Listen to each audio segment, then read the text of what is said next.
नमस्कार फॅमिली, तुमची लाडकी सुवर्णाताई शेतकल घेऊन आली आहे एक नवीन ब्लॉग्स.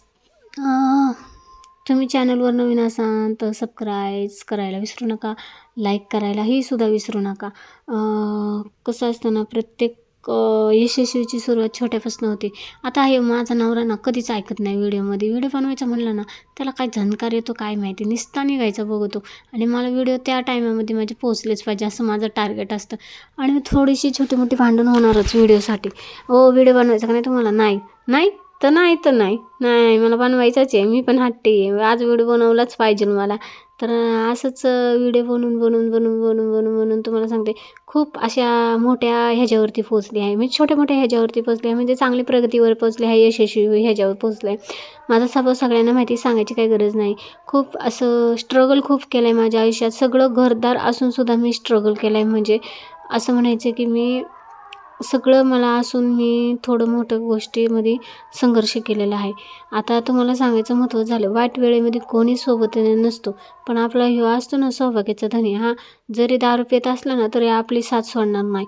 हाणमार तर होत राहणार. कारण की कसं असतं, प्रत्येक लोक काही असतात की आग लावून बाजूला होत असतात. पण कधी गोष्टी अशा असतात की नवरा बायकोनी समजून घ्यायचं असतं, पण यावरती उपाय काढायचा असतो. पण कसं असते, आमच्या भांडणीमध्ये म्हणजे तोड जोड सगळं आहे. भांडायचं, तंडायचं, मारहाण सगळं आहे. पण त्यात नाही आम्ही काहीतरी मार्ग काढून पुढं जात आहे. तुम्ही व्हिडिओ लाईक केल्याबद्दल खरंच मनापासून तुमचं धन्यवाद. असेच व्हिडिओ लाईक करत जावा. खूप छान वाटतं, आनंद वाटतं. यार काय होतं एक टायमाला आणि आता काय चाललं आहे. आणि तुम्हाला सगळ्यात सांगायचं महत्त्व म्हणजे बघा, स्ट्रगल करणं काही चुकीचं नाही. अनुभव चांगला येतो. नुसतं घरात म्हणलं ना तर ना कसं, घरातला अनुभव एवढं काही व्यवस्थित येत नाही. घरातलं आणि घराच्या बाहेर पडलं ना अनुभव खूप छान येतो. म्हणजे आपल्याला कमवायचं काय, आपल्याला गमवायचं काय हे कळतं. आणि एवढं माझ्या लग्नाला आता 14 वर्ष सुरू होईल आणि 13 वर्ष. या 13 वर्षाच्या प्रवासामध्ये ना आम्ही खूप असं हाल काढले आहे.